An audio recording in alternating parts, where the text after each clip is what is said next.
Do you remember what it felt like to dream of your ideal life as a kid?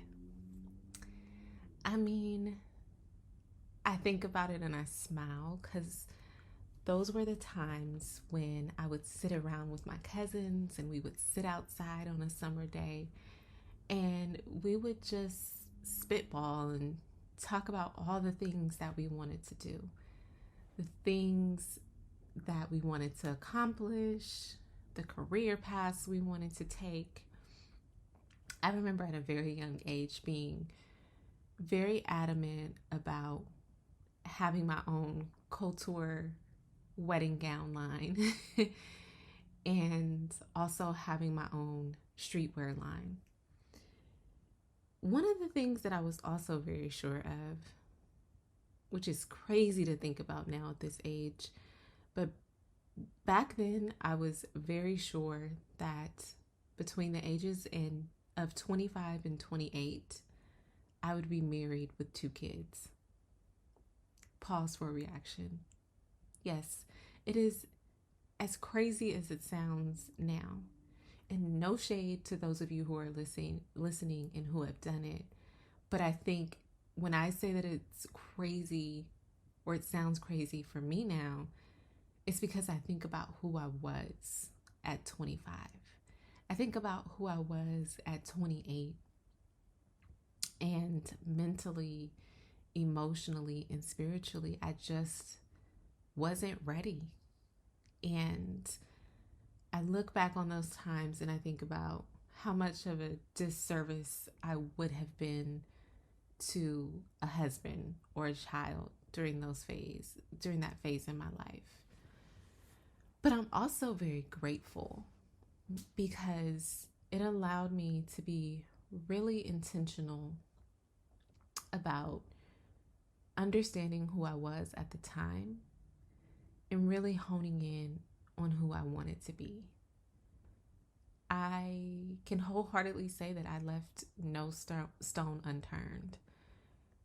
I partied, I traveled, I dated who I wanted, I purchased every car that I ever wanted to drive.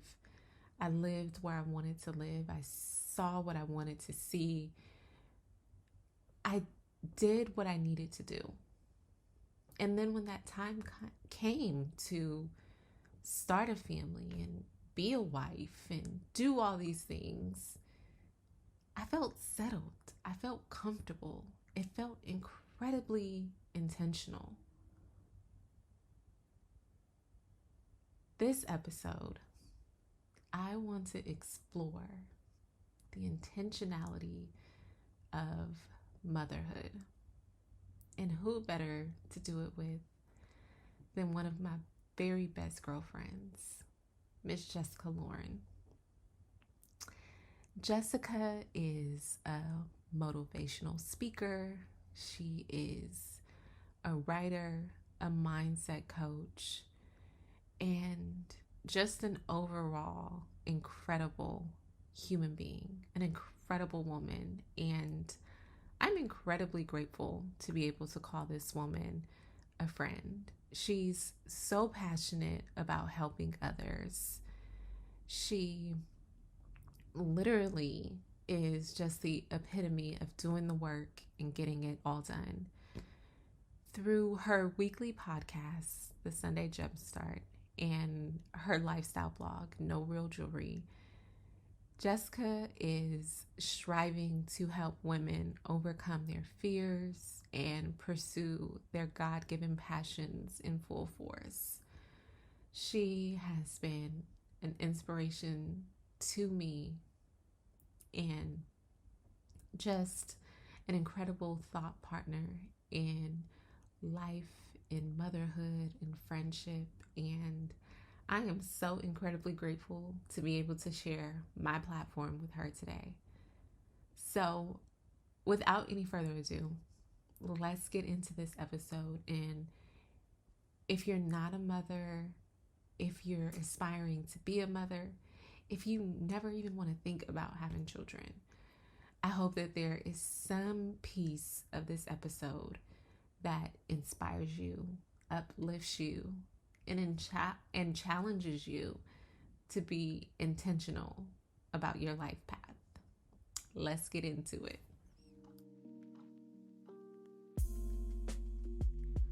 Welcome to Living Divinely, the Divine Oasis podcast. I'm your host, Amber Janae, founder and editor-in-chief of Divine Oasis. Bi-weekly, I use this platform to dissect what it means to live a well-lived life by exploring ways that we can create space for ourselves through intentionality, truth, love, and authenticity. I am so excited about today's episode because today I get to chat with not only my first guest, but a very, very good friend of mine, Miss Jessica Lord. How are you, Oh, Jessica? I love that. I'm like, bring me out to the stage. Yes. How are I'm you good. feeling? How are you? I'm doing good. I cannot complain today at this moment. Let me just tell you, it doesn't matter what time of the day it is. Literally, whenever I hear from you, I'm always in a good mood. And Oh, that is because your energy, it you could be going through anything and you are always warm and a breath of fresh air. So let me just say I appreciate that about you. oh, thank you, girl. Don't have me up here grabbing tissues now. This is supposed to be a professional situation and I'm about to cry. But thank you. And I feel the same way about you. Whenever I see you, on my timeline, I'm like, yes, whatever she's saying, whatever she's showing, it's always so inspirational. And you are constantly talking about like intentional living and living on purpose. And it just resonates with me always. It's like a good reminder. Like if I'm mindlessly scrolling, you're like the pause, like, wait, girl, we're supposed to be living intentionally and creating the lives of our dreams. And I'm like, you know what? Get me off of Instagram right now. So thank you for being my coach, my sister, my friend, anytime I get on Instagram and beyond.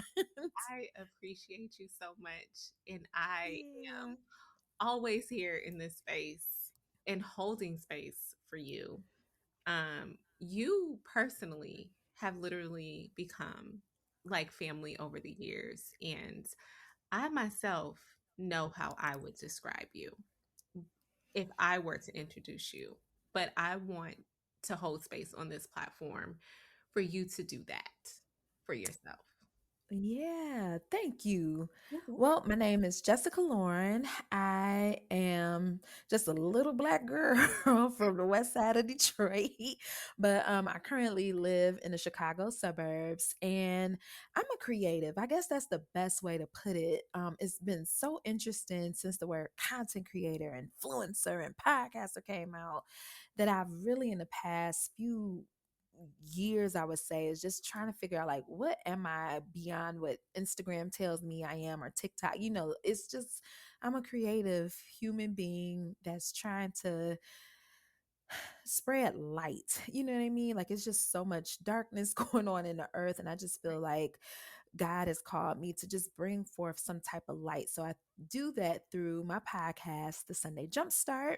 I'm launching a YouTube channel in a couple weeks, so it'll be there, and just through my blogs and websites. So that's what I am, is just a black woman just trying to share my journey, because a lot of times we feel alone and that we're the only ones, and it's like no. And I remember, through pregnancy, through situationships, I would always like go on YouTube and like try to find somebody else, like is it somebody else that's going through this?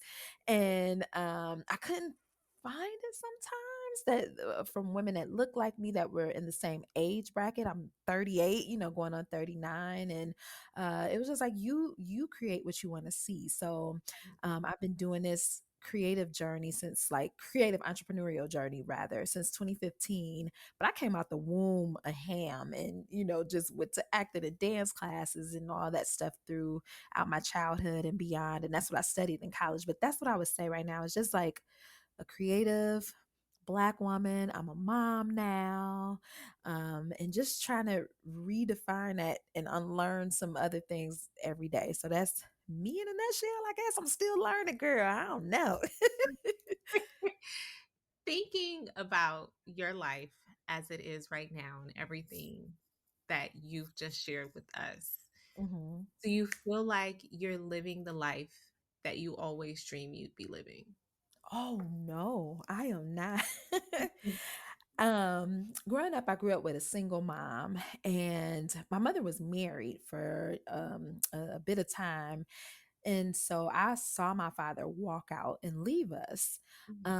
And my mom was young, like she had 3 kids by the time she was 26 and was a stay-at-home mom.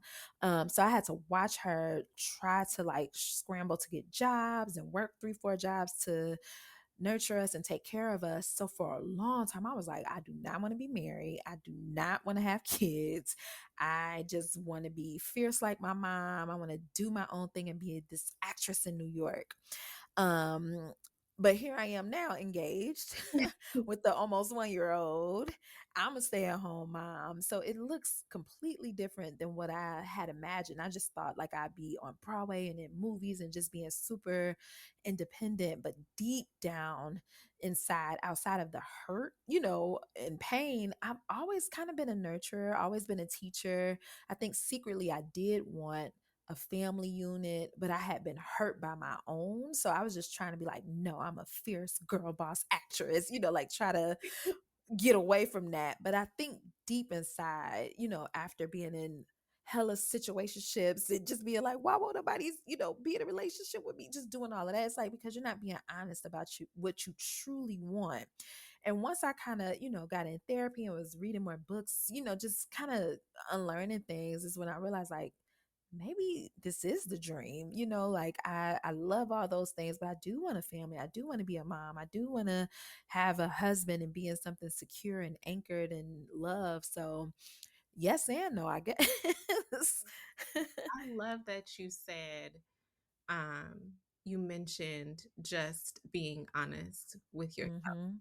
I think Yeah, the bulk of just this conversation about motherhood and intentionality, I feel like when we really embrace and accept what it is that we truly want, that's when our life starts to miraculously align. absolutely. And we're But you have to be honest about it, which is dead. hard. You think that lying to other people is hard, like, oh my gosh, that's a deep betrayal, but lying to yourself is the ultimate. Like It is the ultimate. the ultimate, and that's what I was doing for a long time. I think I can say, like, I've had similar experiences, Mhm. and I think very similar to you is just the dynamic and the upbringing. Yeah. While my father didn't walk away at an early, essentially he was not there. He had very early on in life a serious addiction. And so him having to work through that and get the help that he needed took away from that father daughter dynamic early in Yeah. life. And so growing up, I pretty much cut off the idea like, oh, I want to be a parent. I also think too, my reality consisted of parenting everybody else in the Mm. family. Yep. And so I had to make the decision early on if this is something that I wanted to do long term. And I was just like, Mhm. nope, there is no way I am Yep. parenting anybody else's child, let alone my own, for the rest of my life. And I learned, like, once I moved out, moved away from everybody, I got to spend that time alone. And I was just like, actually, what I said and what I thought I did not want is actually something that I do want. Mhm. Down, I always wanted my own family. I always wanted to be a mother. Um, I think that there was just this level of attachment to or fear Yeah. of, it being a similar circumstance to what I had experienced growing up. Y Yep. The same, same. I also am the oldest child, oldest cousin. So I also helped raise a few folks. And I was like, let me get the hell away from here. I'm going to college out of state. I'm done. So we have a lot in common in that regard for sure. Absolutely. So, since we're on the subject, let's talk Yeah. about motherhood and parenting. If you guys have not caught on, Jessica and I have bonded so much as new mothers. I can even recall when I was pregnant, um, Jessica was pretty much the very one of the very first people that I told about my Oh. pregnancy. And not only that, like I remember that conversation vividly, and Jessica was literally eating a sandwich and she told me like, "I'm about to put my sandwich down because I'm crying." Yeah. And so I remember that experience and just having someone in my circle um to share that moment with and be genuinely excited about me. Yeah. And before the baby was even born, sending boxes of books to the baby and just loving on us. And I remember during that conversation, we talked about what you wanted, Mm. and that you had started on your journey to get pregnant. And when you told me about Kobe, like I literally cried. And it was just such a beautiful moment during both of our pregnancies, to have and share those experience with us or with Mhm. each other. So how much of your pregnancy would you say was intentionally planned? Oh, so me and Will, my fiance, we were kind of like it's very interesting. I had just kind of come to terms with the fact like, hey, I might not have kids because at the time I think I was 37. I'm 38 now, going on 39. So I had to have been 37. And I was just like, maybe it won't happen because we was doing grown stuff for a minute, you know what I'm saying? And nothing had happened.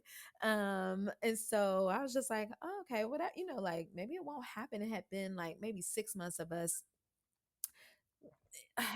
I want to say intentionally trying, but also I just stopped taking my birth control because it was just like I was having some health issues. So when I took it off, nothing was happening. It took like 6 or 7 months. Mhm. But I had just made the declaration like he has older kids. I was like, I'm a bomb ass bonus mom. Like I'm good. And then I like literally, I was a day late and I just was like, I think I'm pregnant. Like I text my friend Tequila, like, I think I'm pregnant. And she was like, go see. But I was so scared because for months I had been taking tests and it just was like negative, negative, negative. So again, it was kind of that lie going on where it was just like, oh, since it's not happening, I'm really afraid of like the rejection or the failure of it. So let me just say I don't want it because that's the Yeah. easier way. And sure enough, like the pee barely touched it and I was pregnant. It was like, oh my God. Let me So just say for everybody listening, for those expecting mothers and those who are looking to be mothers, when you are mhm, pregnant, you know. you know. There is no test needed. There's this myth that's just like, "Oh, I'm not sure. I don't know." You know. You know. And I've never like I've been late a few times. Like my period is kind of just like she comes and goes when she pleases. It just was my body just felt completely different. Like it was just like something is happening. Right. And I was pregnant. So it was like an intentional happy accident, if you know what I'm saying. But I definitely made it in my head like, oh, it's not happening because it shouldn't. It happens for everyone else so easily. I'm broken. Like I just went to that place, like, oh, it couldn't happen for me, blah, blah, blah. We're just gonna travel the world and be done. It was like, nope. And so once I got pregnant, I got super intentional just about like what I consumed and who I shared with. That was really important for me because I've been on the internet since it came out, right? I was in college when Mark came out with Facebook. I had just been documenting so much that I was just like, what if this was just for me? So I made a close friend, me and the actual people I literally know in my life. Mhm. So I made a close friends, and I didn't announce, like, the rest of my following didn't know until a month after I had them. So I was intentional about that and intentional about what I consumed, because all my close friends, people started sending me articles about the maternal rate, for life ending for Black women after they give birth to a baby. Like, it just got real negative real quick.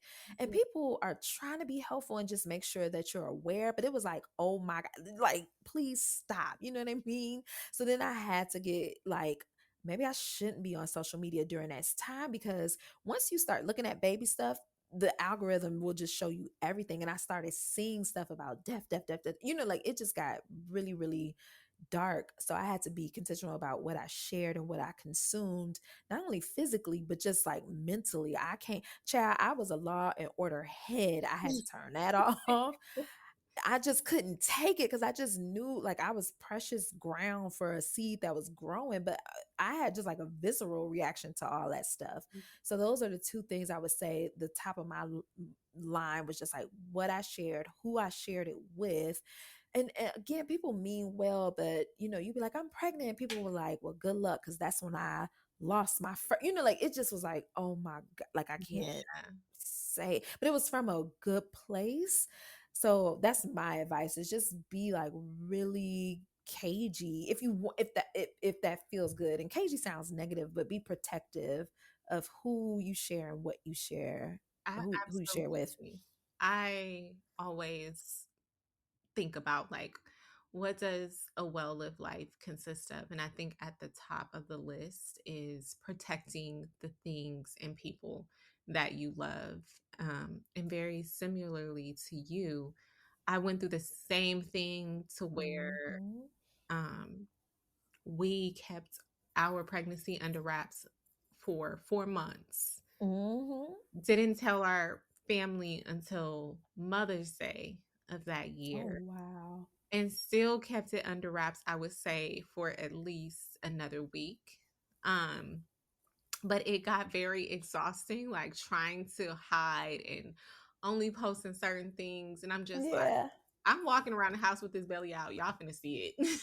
Yeah, you do get to that point where it's like, okay, the jig is up. Exactly. But like you, that was the first time that I had created a close friends. Even Hmm. now, I'm still very protective of the family and just Caleb. So it's Yeah. a lot of it is on a close friends basis. And I will say that stemmed from the relationships that Hmm. dwindled around the time of me being pregnant. Um, and just the fears surrounding pregnancy. Like you, the Hmm. death conversation came up a lot, but it was the opposite. I think that it was just anxiety induced fear for me. Um, Yeah. and then also, too, being pregnant at the same time as a friend, and that friend literally passing away Oh, um, yeah. 2 months Yeah. before she was expected to give birth. Oh, Right. Jesus. So Mm. that was I'm so sorry. very heavy. Thank you. That was very heavy. And then, like, that just added on to the fears. But I think, too, having those experiences or those expectations of, your community being there and having a sisterhood. And I don't know if it was a similar experience for you, but every bit of community and how you thought it would look completely shifted. Yes. Yeah. And what's so funny is right before this conversation, I was looking for a certain tweet and I came across this tweet that I posted where I said, one day I'm going to be honest about the realities of friendship Mm. and how friendship, in quotes, contributed to my postpartum depression. I remember that tweet. I remember it because I was like, mm-hmm, I do. So, and just thinking about like intentionality. and Mhm. the connections that we build. How important has it been for you to be intentional about your community offline? What has that looked like for you now that you're a mother? Yeah, I am like I said, just very independent, and I think that's kind of like a coping mechanism from how I grew up, you know. But I moved out when I was 17, moved out of state, just like really been on my own. Mhm. This was the first time in a very long time where I was like, I need my people. Like it I hadn't felt like that need in ages. Just like I got it because I've always had it. But when you bring a child into the earth, you can't. It's just not you. You know what I mean? If your circumstances permit it to not be. So my family lives out of state.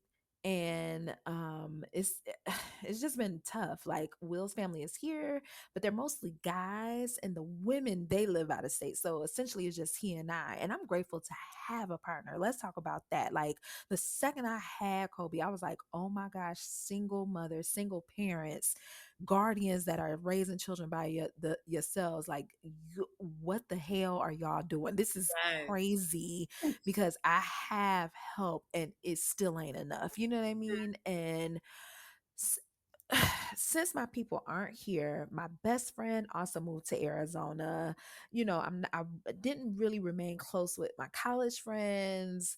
I had like because I kind of stopped going to the club, and like all my club friends was gone, you know, like I had built up like the girl boss community. I wasn't really a part of that anymore. Like it just really felt like Isolate. alone. Yeah, just like that's it. And so I was like, I need.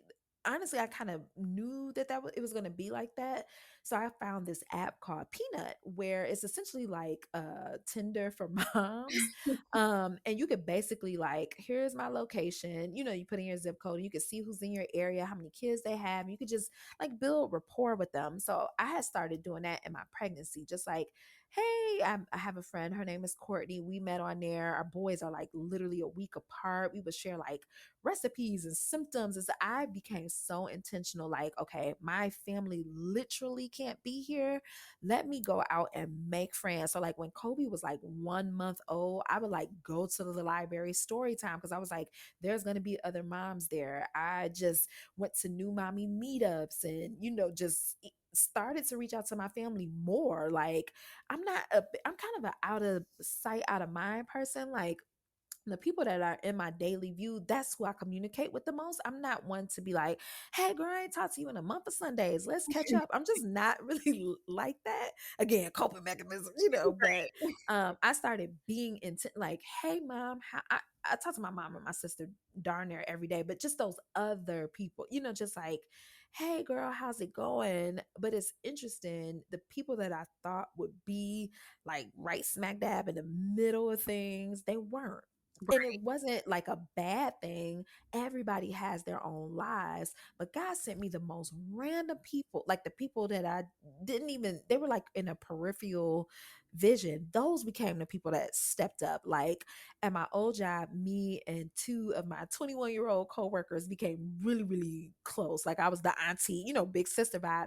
They showed up to the hospital. They came every week, you know, like it was just like, Right. huh, you know what I mean? Or it just, God still brings angels to help. I feel like when you are at some type of deficit, but I had never felt more isolated and alone in my life. And I think it was just to a reminder, like you can't do everything by yourself and you need people. And Will is a great partner. He's a great dad, but he's still a guy. He don't know what no C-section feel like. He don't know what, you know, engorged boobs, but like it just wasn't the same. So I'm still doing that. Just like, oh, I met somebody at the Play Cafe. Let me get your number. Let's hang out because I have to for my sanity, especially because I'm a stay-at-home mom now. You know, like Yeah. I need that. So it's been an eye-opening experience that it's like you need help. And it's humbling because I typically don't. But this, it was like, oh girl, come on. I think the good thing about going through those isolating experiences at least for me, was I was able to see who my community was. Mhm. um there was so much truth revealed, and I think a lot of people have the expectation of, oh, I'm going to check in randomly or Mm-mm. periodically throughout your pregnancy. I'm going to check in when the baby is first born. And that's, I have people who probably have never seen Caleb, have no idea Wow. what they look like, and these are people who I call friends. And Yep. so being intentional about, who you welcome in, is really important on this journey. I will say too, just the aspect that you touched on of having a partner, the intentionality in choosing Mhm. the right person to bring life into the world with. I remember a former friend asking me, like, oh, well, are you going to keep the baby? I said, Oh, yes. like, And girl, then what are you talking he about? followed up like, "Oh, is this a person that you wanna have kids with?" Girl, yes. I know What? that at the end of the day, if anything were to happen in my relationship, I know that I chose the right partner in life to be there for our child. Yeah. And that is the most important thing. And I don't think that we can stress that enough, that along this journey, like we mentioned, like we've had very similar conversations to both you and Will, to where we was just like, how do parents that do it alone do it? Oh, It is, yeah.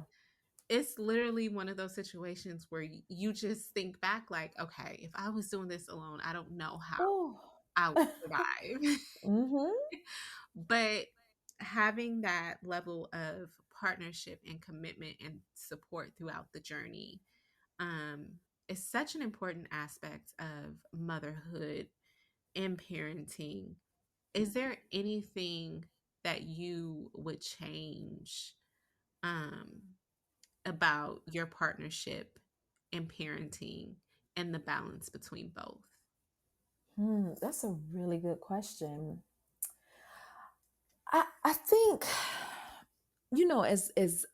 as aware as Will is, and as woke as we're all becoming and learning and unlearning things, I think where we are, things are still not super equitable, right? He works. He take care of every bill, every, piece of clothes. He just takes care of the finances, right? Mhm. And he works 12, 14-hour days. He works from home, so that's nice. And so a lot of the household work falls on me. A lot of the cooking falls on me, and it is what it is. And so a lot of times I have to wait to the weekend to get more of okay, coach, let me in from him, because he's tired. He is a engineer. What he does is pretty strenuous. He's in meetings all day. And when we first had Kobe, that was a big issue, because I'd be like, all right, you off of work, here you go, your turn. But after work, you have to decompress, and you still need time for yourself and all, like it's just a thing. But I was like, I never got off of work. Like, this is still going, and I haven't showered. I just want to pee. Like, when you first have a baby, at least in my experience, it is very primal. Like, Mm, is you're just figuring things out, and your body is hurting. Like, it's just a lot going on. And I think, I'll just speak for us. Will was just like, I just gotta go to work. You know what I mean? Like, I just gotta do your part, I'm doing mine. But we had to go to counseling to learn how to be like, well, her job never stops, so you still have to chip in. So I think that's just societal conditioning that we're combating. You know what I mean? He does a good job, but it's still, we're still having those, just kind of, I wouldn't even say fights, just like some men or some partners that are the ones that work out of the home and you're the stay-at-home person. They don't know how much goes into the day. So mhm. to them, they're just like, oh, you just, didn't you nap when he napped, or didn't you do and it's like, no. And on top, I'm still trying to run my business. I'm still trying to show up and have a life. So it was just a matter of me saying, you know what, Mom Guilt, you're going to have to be quiet. Will, here's your baby. I'm going to go on a solo date for 5 hours so that you could just understand, so you could see, you know what I mean? Because it did get to the point where it was just like, here, you know what, you've been at work all day. I got it. I got it. I got it. But there was some resentment growing because it was like, well, who got me? And it was like, no, Jessica, you have to take care of yourself. Let that man take care of his baby and leave, like, go do you, like, or tell him, hey, you do the dishes. And it gets frustrating because it's like, why I gotta tell you? But it was like, if that's gonna keep you from going nuts, tell the man what to do. Make a list. You know what I'm saying?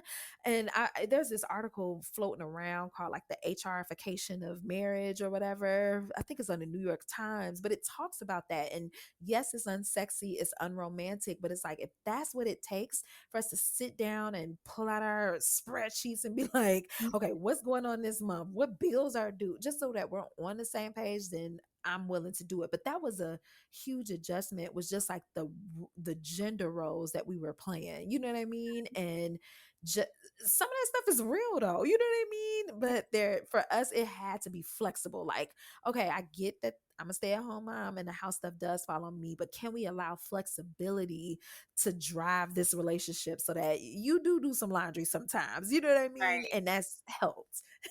I think that the biggest misconception about motherhood is that there aren't just motherhood and partnership in general. I think that Hmm.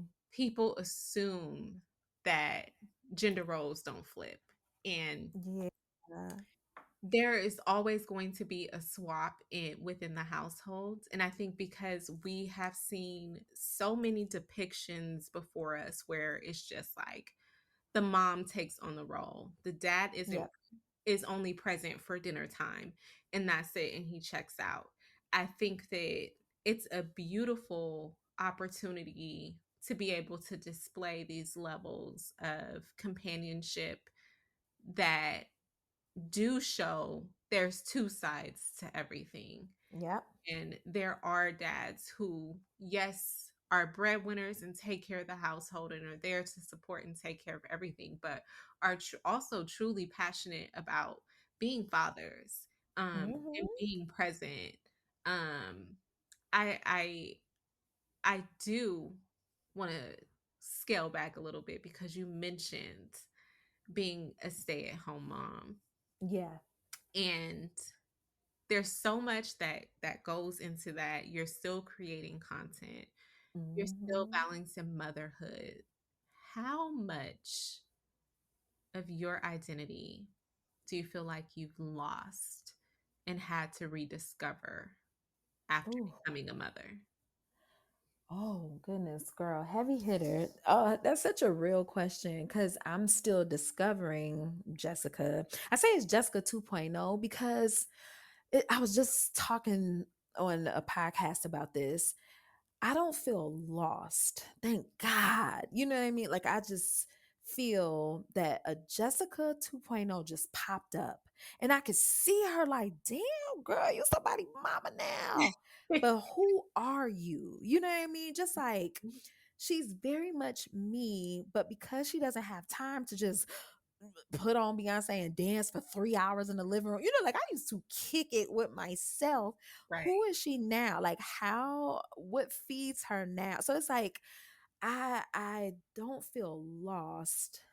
I just feel like I'm like Inspector Gadget, like, oh, I didn't know that's what you needed when you're like literally exhausted. Because for me, it used to be like, well, just guzzle some coffee or just, like, oh, we could pull an all nighter. Jessica 2.0 is like, no, that does not work. I need water. I need nutrient dense meals. And I'm a hot flaming girl. You know what I'm saying? Like, let me just eat some pizza and go on about my business. It was like, no. So it's more so just like observing, like, oh, that's interesting. I didn't know that there was a side of me that yearned for, this is gonna sound so childish, but I didn't know that I needed the purity of like fruits and vegetables. You know what I mean? Because I could just run off of like, let me go to McDonald's. Let me. Oh, I had a salad. Like it just was no intention. This Jessica's teaching me like, no, in the morning you can't scroll on your phone. You need this peace and quiet. You know what I mean? So she's just showing me like this is where we are now, and in order for me to be the best Jessica, you need to be like, this is what it's going to take. Yeah. So it's just like watching some type of movie of myself. But I'm still, a jokester. I'm still light and bubbly, but because some things are stripped from me, like I can't hide behind an Instagram filter anymore. I can't, like hide behind self-help books anymore because I just don't have time. It's just like, oh, like she's forcing me to see me find, like see like, oh, that's who I am, because I can't fake it. I can't flaming my way out of it. I can't, like, I can't stay on TikTok for hours on end. I have to be super present. So then it lends myself to like, well, maybe the first Jessica was lost. You know what I mean? It forces you to be like to literally be still and figure out, what do I like? What don't I like? Who am I? Because I have to know those things in order for my day to function properly. I don't keep up. Hey, I used to do like, hey girl, so sorry I couldn't make it to your event. Oh my God, I'll make it up to you and I'll buy you some champagne. Here, please still be my friend. Now I'll be like, girl, I can't come. Yes. I'm very direct now. You know what I'm saying? Like it's amazing. But I think for some people it can feel like losing yourself and all that. But I think I was lost to begin with. Hmm. Lost in all of the shoulds and the coulds, and I want to be a nice girl, and I'm at the point where it's just like I just want to be me, and I'm kind, but I don't have that need where it's like, please like me, please, like, because I like me. Yes. But I wasn't there before I had cold. I was peeking and poking with it, but late in the midnight hour when you only had 2 hours of sleep and you nursing somebody, all you have is like God and the darkness and your like Right. you're just like, what the hell was I doing before? So I feel more in awe of just like Jessica 2.0. She's pretty cool, and I'm just learning more about her. Like, girl, what I you? remember one of the things that you told me, and I think about this often. Um, do you remember when we had the conversation about just how I show up online and the things that Mhm. I share about motherhood? Yeah. And you were just like, thank you for being positive about it. And I think that that falls in line with just intentionality Mhm. and how you see your motherhood journey or Yeah. shaping it to what you want it to be. Because I think for so many centuries, we have just been convinced that motherhood is horrible. You lose your Yes. life, you lose yourself, you lose your time. And yes, there are times when lack of sleep is present or there is frustration present, but that is normal. That is a Yeah. normal part of life. And being a mother or being a partner, being married, none of that really means that you sign up to no longer experience Yeah. life and the hardships. Mhm. So I think that just being a positive example and being really intentional about how you share your journey and how you show up to the world, like aside from just work, just being you. Mhm. That's what I feel that I've been experiencing on this journey. This new Yeah. journey from you is I'm just Oh, sorry. No, go ahead because No, I was just gonna say I'm so grateful that you show that aspect. Like Amber and y'all follow her. Hopefully, if you hear, you follow her. You don't portray perfection. That's not what it is. It's just like you portray beauty. oh, And you be like, out at Nordy's with my son, it was like you could go to Nordstrom's with a baby. You know what I'm saying? Like apple picking with Kate. It was like you can go, and I had, because like you said, if you scroll, it's all like I had to have coffee. I'm miserable. I never slept. And like you said, there is a component of motherhood where you don't sleep, but eventually you're like, I'm going to be tired anyway. So why not make it fun? And it's you and another young lady. Her name is Jenny. Uh-huh. She's at Mama Fresh. Y'all have fun with y'all kids. It's like I like my child, and watching you, because you were pregnant a whole year before I was. I watched you do that for a year, and that gave me permission to make it light and beautiful and fun. And so, like, Kobe, like 3 days after he was born, we were like at a five-star Mexican restaurant eating. You know what I mean? And like we go out to eat like constantly, and people come up to us and they're like, you guys are so brave. I would never bring a baby to the restaurant.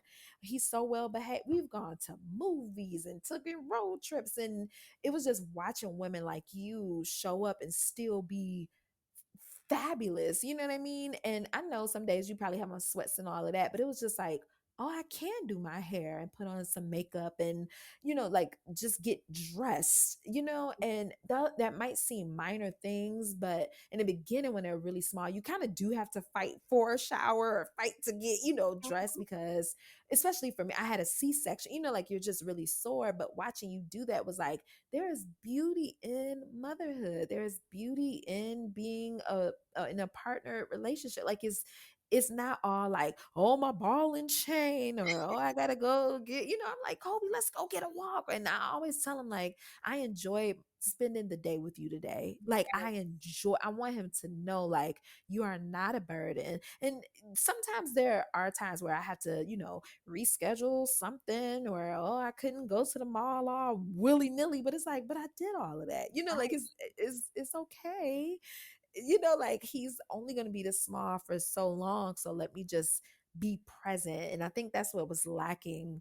It was always like before I had him, I was either so future focused because business, and it so focused on the past because you're just trying to heal. But with kids, they make you super present, like, let me just be grateful for now. So thank you for just showing up and just showing, like, life is full and it's not like a prison. Motherhood isn't a prison. Yes. Now, that's to say we are partnered, like we are blessed in that regard. Like, we're partnered, we have some money. For some people, parenthood can feel like a jail. You know what I mean? Like, it can be a lot depending on your circumstances. So I don't want to negate that. But even in that stuff, there are some beautiful moments, and I'm just trying to create them or find them, I appreciate you so much, and thank you for seeing me. But I Yeah. definitely wanted to be, I'm always intentional about the example that I set, not Yeah. just for my friends and my online following, but for my child too. Yep. And there is this level of intentionality of showing up and being present, but doing it in a way where you feel good. Yep. And that is wholeheartedly what I was focused on. And like you said, like I had done everything. Like I've literally Hmm. traveled the world. I did what I want. I dated who I want. I bought what I want. Like I had lived all of that. So now it got to the point to where I was at that stage like, boom, I'm ready for this. Yeah. And Yep. so I, like you said, he's only going to be this small for so long.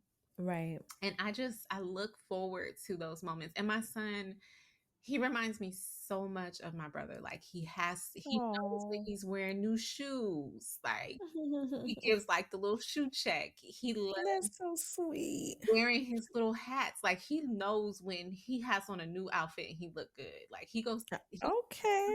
where Caleb is very much like the little fashion. He He's is. a little fashion guru. He is swagged out always. I He love it. loves it. And I love that about him because that's Hmm. what excited me as a child. Those Yeah. just being able to like dress up and go out. And so I hope he carries that with him.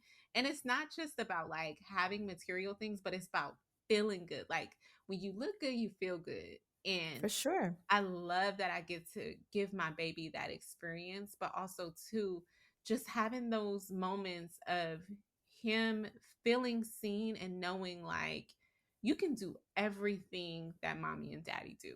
We take Yes. to dinners, and we literally just took him to Ruth Chris for the first time, and I he know that's right. literally just sat in the corner and watched his little Disney Plus and enjoyed his meal. But it's experiences like that. Like, we took him on a plane at 6 months, and he was kicked back, like watching cartoons. Like, he's a little old man, but he's so fun to it's just so fun to watch your children and see them evolve. And I, like you, I tell him all the time, like, you are my favorite person. You are my best Mhm. friend. Like, I love being around you. Yeah. Mommy is so happy that you're here. And our children are so receptive to those little words of affirmations and just affirming them and being present. And what are some of the things, name two things that you are intentional about with Kobe that you wish you would have had growing up? Oh, yeah, I'm like you. I'm a big speaker into him. Like I am constantly like, you are loved. You are always at the right place at the right time. Like I just speak over him. We're so excited to see you. Good morning. Like it's just a overwhelm of just love. Like he hears it constantly from both of us, his older siblings. So I do that on purpose. I don't care what mood I'm in. It's just like, I love you. I adore you. Because it was a thread going around a couple weeks ago that was really sad actually. It was just like millennial kids I think it was millennial and Gen Xers, did you hear I love you growing up? And how many times? And majority of people was like, no. And no disrespect to my mom. I love her. She was doing the best she could with what she got. But Right. we didn't hear it growing up a lot. Like she just started kind of saying it, because Mhm. now she has grandkids. And so it was important for me for him to never have to question it. Because I did. A lot of that generation was very much, I will show you I love you, but I'm not telling you because we got to be strong and, like we fight, like all of that. And Yeah. so I kind of came up under that. So it's very important for him to know, like, I look him in his face. I know he's like, okay, girl. It's like, I love you. You are supported. You are cared for. Like I'm just like affirmation him to life. Right. And then I'm intentional about taking him out of the house. Like we talked about earlier, some people, like there's just this belief that life stops once you have kids, or like, oh, well, there's my fun. We go out, like we kick it. I'm always like, okay, what library has a story time? Because I want him to be into books, because books can change a whole life. Like I'm a Right. very big reader. So we're always at the library trying new foods, different restaurants, and different experiences. Like, let's go canoeing, just like random stuff. I get this like list that's like 100 things you could do with your kids in Chicago. And I'm constantly just like checking it off at the bucket list, because we didn't get to do that growing up. It was very much like you going home, you going to church, you're going to grandma's house. So I want him to experience the world and know that the world is round. Like I was pretty sheltered. So I want him to know that he's fun, that we can have fun together. And because he's the only child of his age, like Will's kids are like grown, Mhm. I want him to be around other people and just know that like the love that you feel from mommy and daddy, there are other people that love you too. Like, the teacher at the gym at the daycare, so I try to get both of us outside at least once a day, even if it's just like to walk around the block, and we'll stop and put our feet in the grass. And, I just want him to be exposed to things like museums and all of all of that stuff. So I'm just intentional about the words I say to him, and getting him outside. And this is a bonus. When I was kind of going through kind of the darker parts of motherhood, just because your hormones are going crazy, I would shield myself from crying in front of him. And my mom was like that. I remember a couple years ago, she was like, and girl, when you went to college, I cried like a baby. I didn't know that. Like it felt like she kicked me out the car and left. But she was like, no, I just cried the whole way home. And it was just like, it's so important to me for your children to know that you're human. Yes. So now I emote in front of him. You know what I mean? Just like, that made mommy a little sad, like whatever. And I'm not laying it on thick, like, oh, woe is me or anything like that. But I just want him to just sometimes see like, or like he's going through the scratching, biting, pulling in my hair. And I say, ouch, that hurts, mommy. Like just to show him that like everything isn't peachy keen and happy all the time, that there are layers to emotions and all. I'm just want him to be like emotionally aware, so I'm not hiding things, like, oh, I'm gonna cry in the corner. It's like, no, you're gonna get these tears because Yes, we outside, we in this together. love, So love that you said that because just recently I had a conversation with Caleb, and it's so interesting what you say to your kids. And even hmm if they aren't able to form full sentences, like they know oh because yeah. he was very, very standoffish one day. It was just hmm like, I just want to What's talk to my going daddy. on? Like, I was just looking at him like, whoa.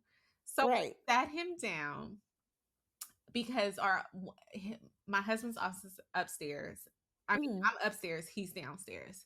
So Okay. Caleb will often go back and forth during the day. So we get to the bottom of the stairs. He sat down. That's this little routine. I'm gonna sit down, let you put my shoes on, and get me out of here. So as hmm I'm putting his shoes on, I'm like, hey, what this energy you giving off really hurts mommy's feelings. Like mommy hmm is sad. And he paused for a minute. He kind of like looked up and then he just pulled me in for a kiss and gave me a hug. And I just thought Oh, that was the sweetest thing it's that so sweet. he truly understands. And like you, like it's a struggle because when the babies get to the stage where they like hitting and biting. Oh, pension and oh. Yes, like everybody thinks like, "Oh, it's just me," but we have neighbors and they have a boy who's only a few months older than Caleb. It's the same story. hmm If any of you guys have ever listened to the Mama's Den podcast, it's a group of four friends who talk openly and candidly about their experiences in motherhood, and that is a conversation that has came up on more occasion of just about how their kids, are hitters and it's a part hmm of motherhood. I hate that we are wrapping up and we are coming to I know. a this Because we was just getting started. Motherhood is such a big time. It's like, girl. we can do this forever and I really want, and maybe we'll do another conversation for another day or we'll do more about motherhood. Um for your podcast, like, but I do want, you have everything happening and everything going on with the Sunday Jumpstart and your Mhm, blog and all of these things. Now that you know everything that, well, I won't say everything. Now that mhm, you know a lot more about navigating motherhood, navigating, being a fiance and being in a healthy relationship. And what would you say to everybody who's listening? Any form of advice on being intentional on your path? hmm. Um, I think I would just go back to the earlier point about being honest with yourself and honesty in all facets, right? Like I was in a horrible situationship and it ended solely because I finally announced to myself like I want something whole and true and real. I didn't get help until, I finally admitted, like, hey, I still feel sad after I had the babies. Can somebody help me? Like, having honest conversations with yourselves is the key to like the next door opening, right? The Right. more you hide and lie and shuck and jive, like, you don't know what the next best step is to take. You don't know how to find help, resources. So, in motherhood, business, and learning yourself and trying to get in a relationship, you just have to be super honest about what you want. And one of the ways to finding that out is to be quiet. Like we listen to so much music and we're on social media and we watch TV. It's like give yourself, even if it's just 3 minutes in a day, any part of the day, to just be quiet. And it'll kind of come to you like, hey, that what he said about, you know, I'll never find anybody that'll love me. That really hurts, you know. And why does it hurt? Well, because I really want that. Oh, you know, like me not getting business sales is really eating me up. Why? Because I really want to be successful. Okay, so what do I have to do next? I'm whatever. I think it's just gets boils down to being honest. So that's what I would say is like try to be still and figure out like what do I for real want, and so that way those things can start to manifest itself in your life, but you have to be quiet in order to hear your own damn voice. So be quiet and get honest. That's the Yeah. best advice I got. My friend, my sister, Jessica, thank you Yes, so thank much you. for this experience. It is always, always a joy to just connect with you and vibe with you. You are a light to not just our lives, but to everyone that you encounter.